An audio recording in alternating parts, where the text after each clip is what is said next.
Just a little over a month ago, Azealia Banks caused an uproar on social media with a controversial Instagram post addressing the passing of Wild 'N Out star Jackie O. Within that post, she also took the opportunity to address her long-standing feud with comedian DC Young Fly, the father of Jackie O's children. The post read, "Damn, DC Young Fly spent years disguising his own deeply rooted hatred of self as jokes pointed at women's beauty, projecting his own feelings about his own ugliness onto women perfectly secure in their own skin. Say what you want about my tears. They were pure tears of rage, and not at all a sign of weakness, because in the end, I won. I'm happy I cried and moved on. That Jackie O girl must have been so deeply insecure about herself, and ironically, dead at 32, exactly on my 32nd birthday, May 31st, 2023, in Miami, Florida." While the majority of you that saw or heard about the post more than likely don't or haven't paid much attention to Azealia Banks in years, if ever, her post brought to light the seemingly hundreds of fights and beefs that she's been involved in over the years, leaving some to question the motives behind them. But instead of just dismissing her social media outbursts and posts as simple attempts at attention-seeking or clout chasing, we thought we'd dig a bit deeper and have a look into Azalia's background and past because, like many of you, we couldn't help but wonder if there's more to her social media feuds and rants than meets the eye. With that in mind, let us know what you think after watching this. Azealia Amanda Banks was born on May 31st, 1991 in Harlem, New York City, after her father died of pancreatic cancer when she was just 2 years old. Azealia said that her mom became physically and verbally abusive to her and her two sisters. In an interview with the Times of London just over a decade ago, she said she remembers her mother bragging about using witchcraft to harm her father. She stated that they had fist fights with their mom, and she would attack them with baseball bats. She would beat me and abuse me, but then buy me stuff, Azealia said. We lived in Harlem, just like at the beginning of its gentrification, but my mom had our apartment since she was 18. She worked a retail job, but she worked on commission, so she made like maybe $75,000 or $80,000 a year, but our rent was so cheap since it was like rent controlled. So our rent was like $300 a month for a 2-bedroom apartment, so we always had extra money. I grew up very spoiled, like I had everything. I had computers, I had video games, I had dress-up clothes, I had lipstick, I had heels. Not like actual heels, play heels. I had dolls, I had birds and hamsters. My mom did a really good job of keeping me stimulated. But still, I was such an unhappy kid. As a child, I fantasized that I would become famous and be on Nickelodeon and have all these handlers and then never have to deal with my mother. When Azealia was 10, her mother was diagnosed with schizophrenia. Growing up, she said she had to mature quickly in an environment where she had to protect herself emotionally, and after fights, she would listen to Destiny's Child's Happy Face on her way to school, attempting to hide her tears so that social workers wouldn't place her in foster care. At the age of 14, she moved out of her mother's house and was living with one of her sisters. She enrolled in Fiorello H. LaGuardia High School of Music, Art, and Performing Arts and developed her master plan for global dominance. She said she had aspirations to not only appear on Nickelodeon, but to also become a Disney star, inspired by shows like That's So Raven. At around the age of 16, she said she'd accepted the fact that Nickelodeon and Disney fame probably weren't gonna happen for her, and after watching her boyfriend and some high school friends battle rap, she decided to give rapping a shot. She went home, began writing lyrics, and 2 months later, she returned and spit an a cappella rap she'd written over the beat for Ladytron's song 17. In 2008, with encouragement from a friend, she recorded a couple of songs and uploaded them to MySpace under the name Miss Banks. By 2009, the songs had gained enough buzz that she signed with London-based XL Recordings, the label behind the rise of artists like Adele, FKA Twigs, and MIA. It seemed her dreams were materializing until they suddenly unraveled. She stated that the label didn't know what to do with her. They were sending her leftover beats that other artists didn't want and that didn't fit her style. In turn, she said, the label didn't like the songs that she was sending them because they didn't fit the sound the label had envisioned for her. After that deal fell apart, she fell into a deep depression. 17 years old at the time, she said that she was so broke that she began stripping and working at Starbucks while her boyfriend paid her rent. Her boyfriend, however, was a 56-year-old married man who would visit her at the apartment he was paying for and where Azealia spent the whole day smoking weed. She said, when he began telling me hurtful things like, I don't love you anymore, in my foolishness, I decided to send emails to his wife, acting crazy. Then one day, she said said she noticed a man sitting in a car outside and wondered who he was and why he was there. The man just stared at her. It turned out that he was a private detective hired by the married man's wife. Soon after, her boyfriend appeared at her doorstep with $10,000 and told her, "If you want this $10,000, you have to give me all your phones and computers." He wanted to remove any more evidence that I could send to his wife. Later, using the money she made from stripping and Starbucks, she paid an acquaintance $30 an hour to record songs in his bedroom studio. She uploaded the song 212 to YouTube in December 2011 with a black and white, cheaply made video in which she bounced around in a dirty Mickey Mouse sweatshirt while grinning at the camera. The song blew up instantly, and Azealia was being hailed as a musical genius for her witty lyrics and ability to blend multiple genres, and it seemed as if she was well on her way to becoming one of the biggest and most accomplished artists of the day. She was being called the next Nicki Minaj, and in early 2012, with her star on the rise, she signed a major record deal with Interscope Records' Troy Carter, who was also managing Lady Gaga at the time. She was touring the world, performing at Paris Fashion Week and even at the home of fashion icon KARL Lagerfeld. But while working on her album, Broke with Expensive Taste, she said that Interscope Records blocked her creatively and tried to force her to produce hit singles instead of allowing her to be the artist they signed. With her album on what seemed like a permanent pause, she went to Twitter. "I felt like a caged animal," she said. "I'm this 20-something who just became a millionaire, and I'm like, fuck, where's my album?" Things started to blend together, and I was driving myself past certain points of insanity. Since Troy Carter was still managing her and Lady Gaga, there were plans for Azealia to be featured on Gaga's 2013 album Art Pop. But before the two could even get into the studio to record a song, the wheels came off again. Azealia took to Twitter to respond to a post by Lady Gaga which said, "I will be providing a list of acceptable attire for #Swinefest throughout the week. Item 1, seashells. Item 2, seahorses. Item 3, starfish." Feeling like Lady Gaga was stealing her style, Azealia responded with,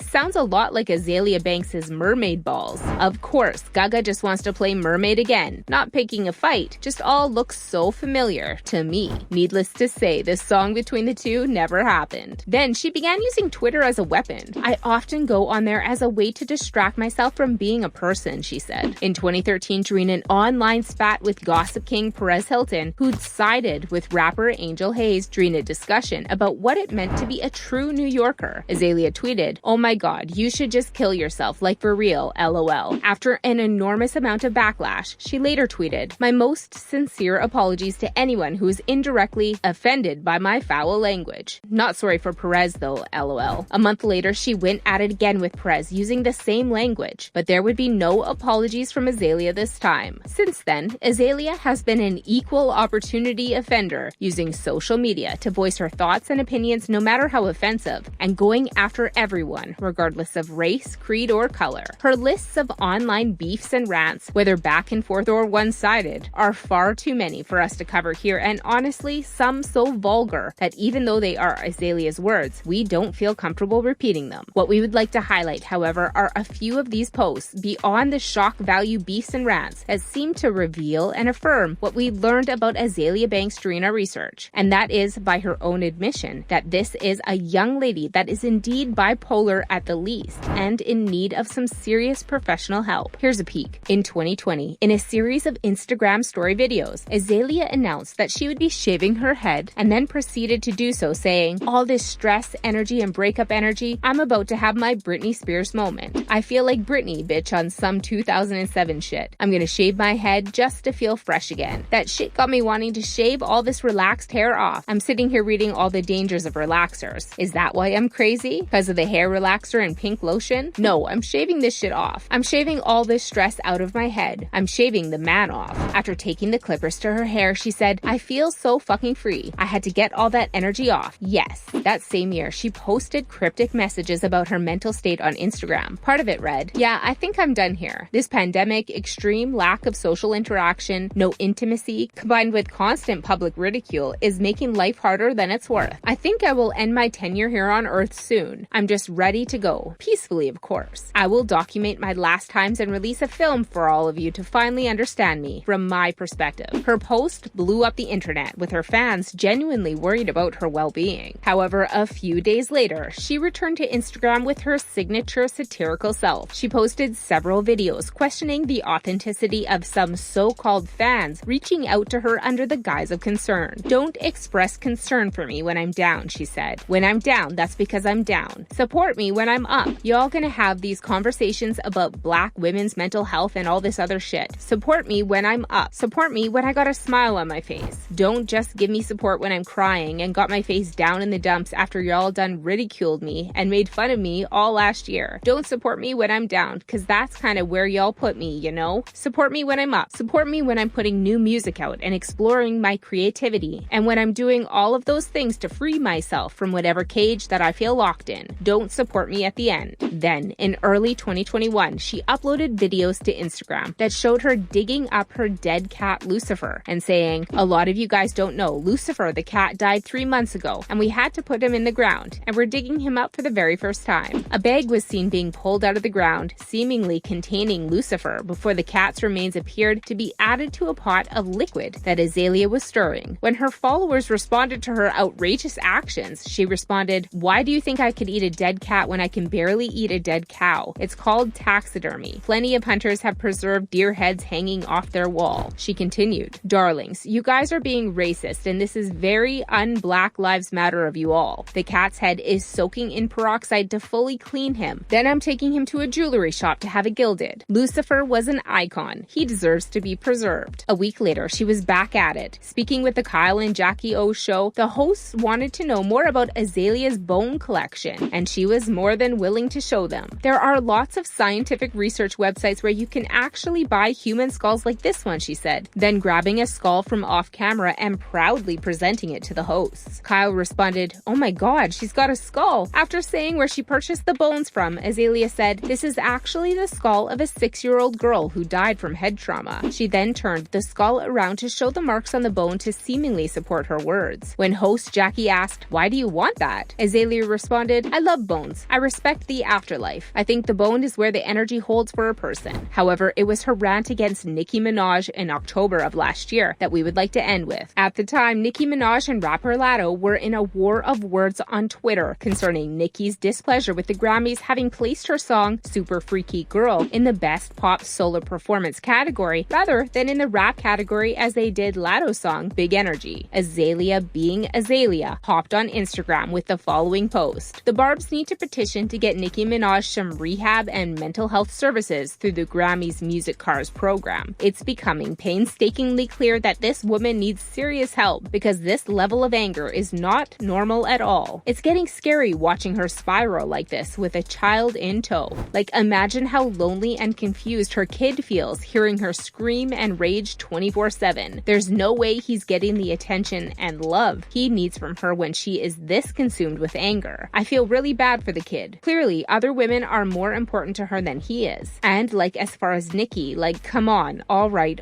Black community. It's fun to laugh at each other, but we gotta really like pay attention because like Whitney Houston was suffering and we didn't step in to help her. We let her suffer like Shaka Khan is suffering and we're not stepping in to like fix it or try. This woman, Nicki Minaj, is suffering and it's like, come on, what are we gonna do? Just like laugh at her?" Yes, she actually posted that, folks. And yes, it's really sad that Azealia Banks doesn't realize she's actually talking about herself. It just goes to show how real mental illness is. Take care of yourselves.